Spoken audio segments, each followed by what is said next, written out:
Colby received his undergraduate degree in atmospheric sciences from Cornell University in 2005 and a master's degree from the University of Utah in 2008. He's been a National Weather Service meteorologist for 15 years, with 12 of those spent in Portland. Colby Newman. Yeah. So, well, yes, you're probably all aware of our public zones. It's what you see when you go to our webpage, and you know it goes. Currently, sort of our main. Well, yeah. Well, it's off the. What are our new public zones? What will it mean for you? Well, the point of sort of changing our public zones is to hopefully make them more representative. And so they're less misleading at times when we've got a hazard up that's for a part of the zone but not for another part. So these are on our public-facing webpage. The media gets these zones as well, and I know it causes a lot of angst among them when we have an advisory or warning or a watch up for part of the zone, but then they're getting questions from the public of why is Troutdale with, I live in Hillsborough, Beaverton, why am I in a wind advisory when we're talking about Troutdale and all of that. So this is sort of our current zone configuration that you see on our webpage now that you would see highlighted if we had advisories up on the media, web pages or on TV. There aren't that many zones, and this has sort of been a long time coming of how do we do this. We've been hearing about a web page redesign, but then not hearing anything about it for years, and we finally said we need to just reconfigure our zones, and the web page will eventually get fixed at a national level, and maybe that will actually happen this summer, coincidentally when we actually finally change the zones to deal with this problem. But you can see here that Zone 6, that's the Portland Metro Zone, Vancouver's the Clark County Zone on the other side of the river. And just that zone alone, I would say, causes internally a lot of angst. I know it causes the media a lot of angst. And what do we do when we have snow in the West Hills and out by Troutdale? Do we put up an advisory or a warning? And we have all sorts of debates in the office and what's best and what's not. What point is it not representative? And yeah, this has just been a long time coming. So what we wanted to sort of do is go through the new zones, which this color is sort of making it hard to see. But this was easier. I don't know why. There are some colors that sort of look all the same now. But we've done a lot of things here, and we wanted to first off have zones that actually fit the topography. So one of the things is in the Cascades, Oak Ridge, Detroit. They show up in the Cascade zone, but they're supposedly in the foothill zone, even though on our map they aren't. And so we actually drew the zones for the foothills to go up those valleys. So now Detroit, Oak Ridge are in the foothill valley zone. So will this change point forecasting then? The point forecast will stay more or less the same. Okay. It's not going to change. It'll just change our highlights, the hazards, and it will change what then the TV Mets are able to display and hopefully make their life not so hard as well. So thank you. Yeah. So I don't have a zoomed in version because we haven't been able to truly set up scenarios yet. We've been testing the software and getting things working internally, but until we go live, we can't really show you what this would look like. Just the different colors make it look pretty overwhelming.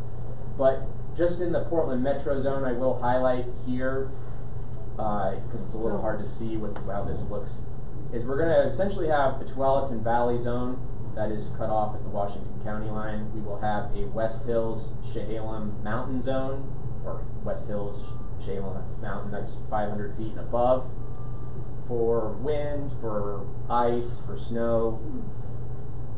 We will have an inner Portland zone that's essentially, it's not really 205 west, but it's close. So essentially inner Portland, and we'll have an inner Vancouver zone that's essentially west of 205 and then south of 500. roughly 500. It extends sort of northwestward and goes up towards. And now I can't remember the name. I don't remember. One of those towns. Salmon Creek, Ridgeville. Yeah, Salmon Creek. Essentially the 205. Taylor's area. Yeah. Doesn't matter. And then we're going to have That's my area. Yeah. Stay away. Stop the Steve zone. Yeah.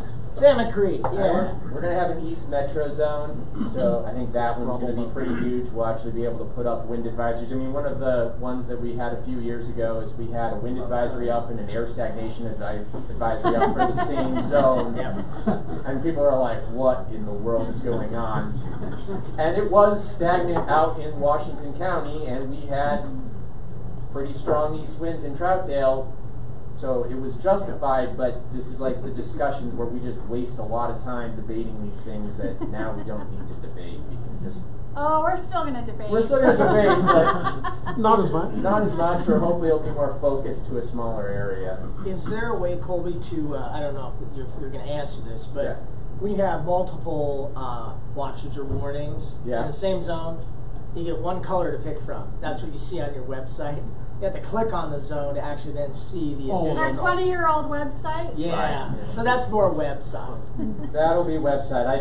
This won't help with that. No, per se. I didn't But think hopefully there's a good point actually about our national page to deal with that. Maybe dots or diagonal lines or two colors. I should say the Weather Service is not doing their own new website. We've hired a private sector company that does this for real. Wait, what? Yeah. Yeah. For real. So, other zones, we actually have a zone that is specific to Corbett now that's sort of up above the bottom of the gorge. Just Corbett. Essentially, that is the main purpose of that zone. We want Crown Point to feel included. Yeah. Is this going to make your job harder though? Like, Well, there is a workload to this, and it's one. Yeah, there's a couple of things. So we verify all watches and warnings, and we have to go through this formal process. So this basically doubled, or close to doubled, our zones.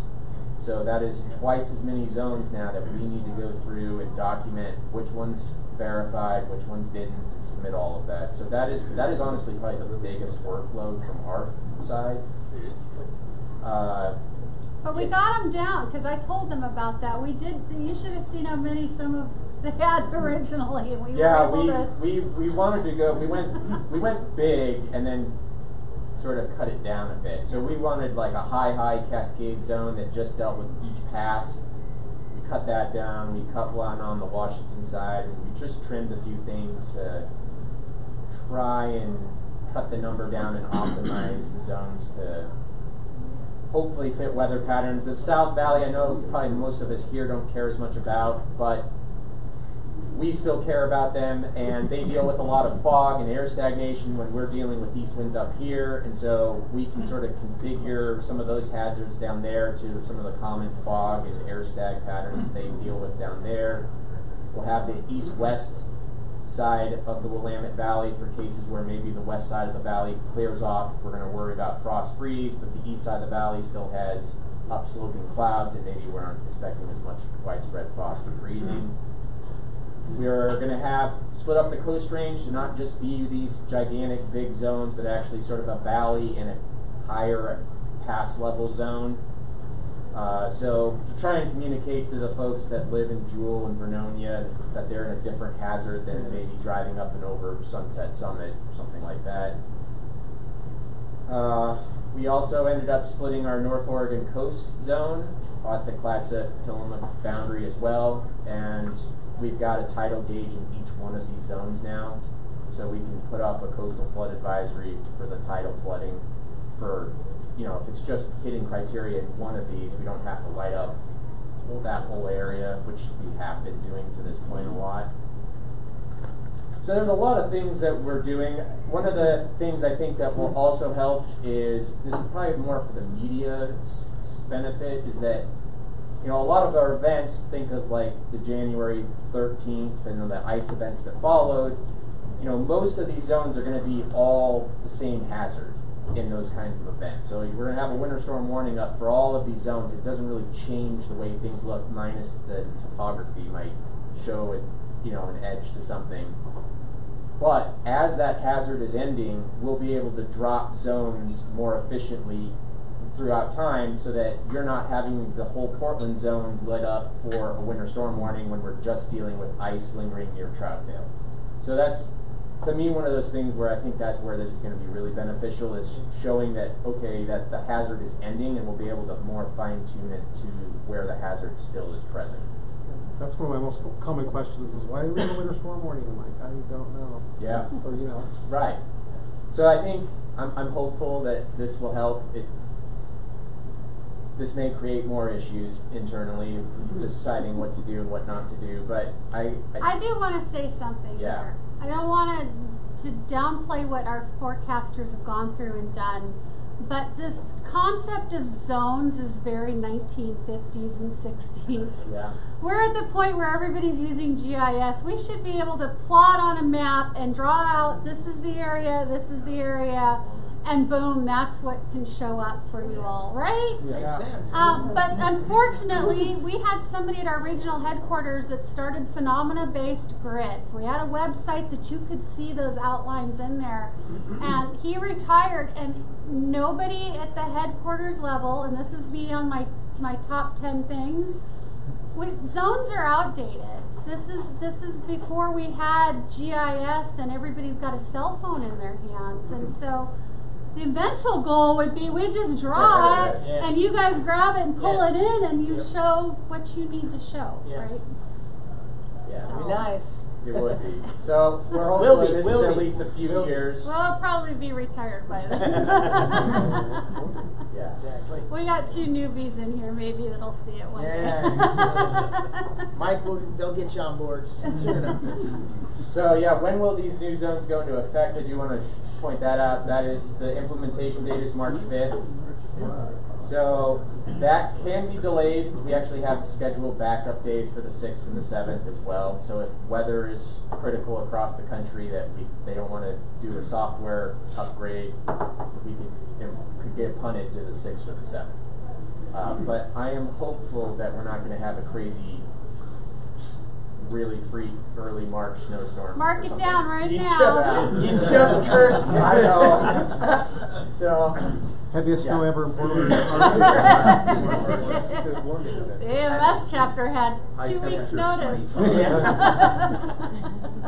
Are they doing this elsewhere in the country too then? There will be other offices. We have probably, well, I would think we're on the most extensive side this go around, but Seattle is actually in the process of drawing theirs up right now. And That'll so be about 6 months behind. it'll probably be next fall when they implement theirs. And Pendleton, I think, is actually redoing their fire zones this set.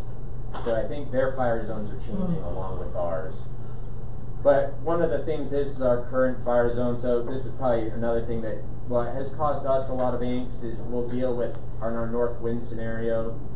We have critical RH and wind down in the South Valley, and this whole zone gets lit up, and we're constantly getting phone calls. There's a red flag warning up for Portland, and we're having to tell people, no, our map is showing it, but it's really for down by Eugene.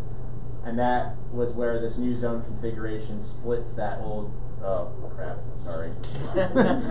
The old crap. Yeah, it splits 604 into 2 zones. So we'll have a South Valley zone to deal with that north wind scenario. And it also prevents Eugene from being in a red flag when we're dealing with more east winds up here. We also split this zone down here was all one zone, and this sort of southern part of the Willamette is way, way drier and behaves a lot differently than this northern part of the Willamette forest. So this was another change, and then we just made a few boundary tweaks to some other zones in the coast range that probably most of us won't notice.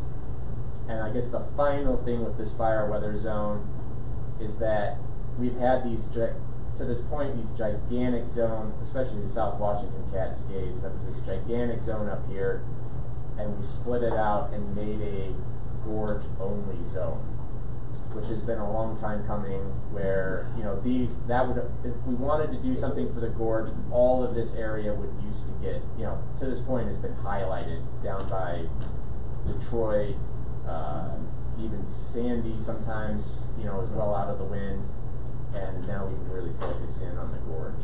So, yeah, that's what will be changing. So, but it is sort of an antiquated system, and this is sort of really a stopgap fix until hopefully our webpage gets better and software. Yeah. And So. did you say this was also going to be March? This will be March 5th as well. Yeah. We want to do this now because if the other update period is in September, it'd be in the middle of fire season, and we probably end up having to delay it a year. So we were not doing it. Well, we already until- did kind of delay it a year because we Four. weren't quite ready last year. Right.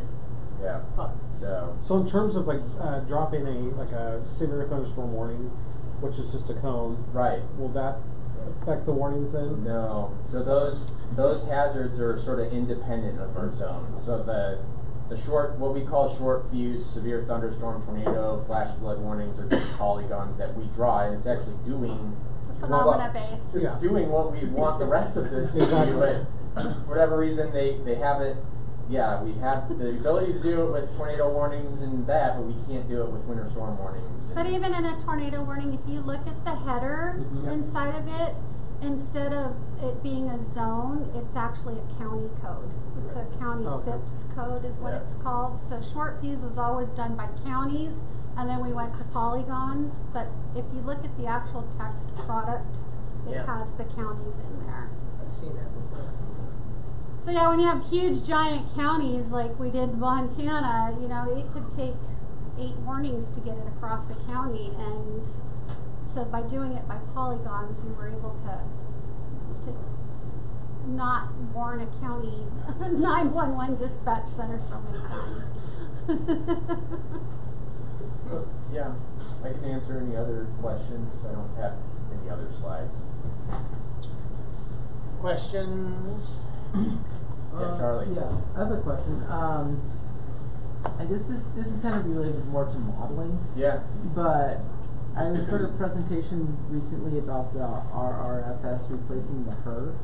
Yeah. And there was some talk about NOAA's unified forecast system. Right. Have you heard? Part of that EPIC system. Yeah, so, okay, it's part of the EPIC system. So, does that mean the models now aren't unified? And are they going towards like a common dynamical core? Or what is that I whole think I thing? think unified means academic, public, private all Right. coming Okay, together. it's more. Yeah, okay. I think that's the unified and the whole epic part of it is that, so I think for a number of years, and this is still, I think, actually Cliff's, He's on well, an advisory. he's on the committee, but Yeah. for a long while we had the ARW core. Well, we had the ARW and we had the WRF core. No, I'm trying to think of the cores. What the old one was. We had 2 different cores. Academia was basically studying one, and NCEP and the Weather Service was focused on the other, and they basically were going down 2 different roads with the modeling and not putting the resources together. So that is essentially what this is supposed to be doing is, okay, we have the FV3, let's put our energy into making the FV3 better, whether you're in your academia or you're at an NCEP research center. Work together, not separate. Not separate, on separate projects. So that's really what that is about. Okay. Yeah. Great, yeah, thank you. You mentioned that you split the Willamette Valley fire zones into a south valley, that would be 685. And you also mentioned that south part of the Cascade 690 being a special zone. Yeah. What is different in terms of the weather patterns as you get further south when it comes to fire danger? It's partially fire and it's partially fuels based. So Okay. that 690 part of the Willamette is just way drier. It dries out a lot faster than that area that's sort of north of the Three Sisters. Okay. So Is so the forest pinier down there? yeah, you'll see a lot more. You see a lot more pines, lodgepole pines, when you get up near the crest. I mean, you do see a little bit even up by Santiam Pass, but in general, the forest is much wetter and much more hemlock and cedar based farther north, and as you go farther south, you're dealing with a lot more pines. I mean, it's not ponderosas still, but the forest just tends to dry out much sooner down there. Right. Kind So of the fire officials are constantly like, well, down by Willamette Pass and farther south, fuels are ready, but you go up by Three Sisters and it's still pretty wet and not really able to burn. Yeah, I've noticed that even on I-5 going south of Eugene, things look a little more crisp in the summertime once you get down there. Yeah, there's a huge difference between even Eugene and I've also Roseburg. noticed a lot more lightning down there. They get There's a lot more of light. convective weather. Yep, there's a lot more lightning in that 690 zone where they get clipped in a lot of our summer thunderstorm events.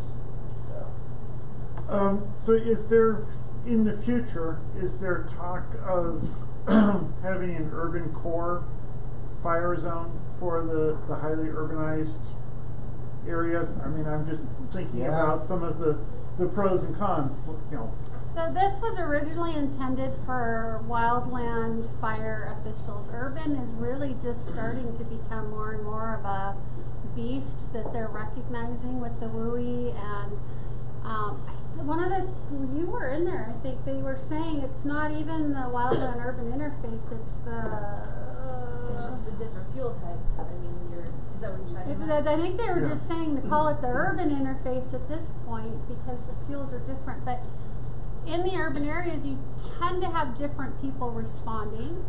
Then you don't have the wildland firefighters in their Gore-Tex shirts and their green pants. You tend to have the big giant fire trucks with the ladders trying to respond. Yeah, I'm just looking like it was different users. How it started. Nokia Creek fire, how that into Clark County. Yep. Right. And if you're in the east of 205, south of Battleground area, doesn't really matter who's responding. 30-mile-an-hour wind. Yeah. That's the behavior, the fireside behavior that I look at, and I go like, nobody's even talking about that part of the equation where fuel is dry no matter what it is. So in this instance, I see your point, but in this instance, if we're doing our job and we're communicating with the media, these guys are on it. Right. They're hearing what we're saying, they're recognizing that threat, and they're helping amplify the messaging that we need. So I see your point, I do, but it originated, the fire weather program, fire weather watches and red flag warnings, the public never even used to hear those when I started in the Weather Service. And in fact, the Storm King Mountain, the report that they did out of that said it should remain a fire weather product. It is not intended for public use because in that situation, those the folks who died in that event were actually listening to NOAA Weather Radio, which is a public service, and they weren't hearing what was happening with the actual incident meteorologist that was on scene who was briefing. So they were using their own judgment. They were seeing the clouds. They could see something was coming, but they're listening to the current observations on NOAA Weather Radio rather than listening to their IMET that was sitting down with their planning section chief. And so it's become dicey over the years. It really kind of started to, I don't know, for you, you've studied some of this as much as I have, is in California is where it really started becoming more of a public product. I think it's good that it's a public product, especially with how many people are in the forest now. But in the 80s, we had people that were using it. We had a lot of these volunteer firefighters, and I'm not saying anything against them because I was one. But we had a lot of volunteer firefighters that were out of work. And if you can get out on a federal wildfire for more than 8 hours, they're going to pay you. And so we had some issues back in the 80s where we had fire starters who were hearing the red flag warnings over the radios, and they'd be like, this might be a good day to give me some money, and the paycheck's kind of low. It's a sad thing. So that's why we were so hesitant for so long is the cry, you don't want to cry wolf to the public. You don't necessarily want too much information. But I think as time has gone on, we've learned that sometimes there's not enough information, and too much information is what's going to help make somebody act and get out of the way and respond to the situation they're in. Kobe, I had a question. I was talking with Mike when you were talking about what big changes did you say were coming to the Europe, operational Europe? Well, essentially, the operational euro. Well, one, it's expanded to 100 ensemble members, Yeah. but you don't see that on a lot of the private sites yet. And then they are departing with an operational model. So their control run will be, they'll still display an operational model, but it is their control run, and it's essentially the 100 members should be treated equally. There isn't, like, the European operational model is being better than the model number 36. Yeah. Like, essentially they're all the same in terms of reliability. Each one is different in what it's doing, but in terms of skill level, it's taking as a whole of what is the probability of something happening, not whether or not model 36 depicts it happening or not. So it's more, is it capturing the true range of uncertainty, and that's sort of what they're putting their focus in. So it's a pretty big change. Honestly, the Weather Service is playing catch up to this. I think. I mean, the European Center. You go to their website, they have a lot on the ensemble system, and the Weather Service is. I think now, we're coming to the realization of the benefit of ensemble forecasting. But it's the European Center was ahead. Yeah. So and it's pretty cool. They've got a lot of stuff on their site. I mean, right now it's even on their publicly viewable site. Like, all the data is going public in 2 or 3 years. So all the European ensemble data will be publicly accessible for all of us for free. But even on their limited site now, there's still data on there that is pretty powerful, and it's still. Yeah, and they've got some awesome tutorials on it. It's pretty cool. Yeah. So, it's definitely taking a look at. It's hard to keep up with it all, y'all. I mean, there are 7,200 people at AMS. I think they said there was 2,200 presentations. There was 1,800 posters that were done. It's hard to keep up with it all. It's a lot. Another question that may not be in your field or whatever, but are they going to change the climate zones at all, or adjust those, or is that completely separate? Totally separate. Okay. I don't know much about that. Yeah, that'd be a good Larry O'Neill question, and I haven't heard discussion of any. In fact, in my 30 years, I don't know of any state that's changed their climate zones. Whereas our forecast offices have probably done 4 or 5 zone updates in that time. Right. Other questions? Final questions? Well, it's fun to hang out with weather geeks. We are pretty early, so you're welcome to stay. We got this room until 9. Early. So, It's 8 o'clock. what is it now? Oh, wow. Tyler gets up at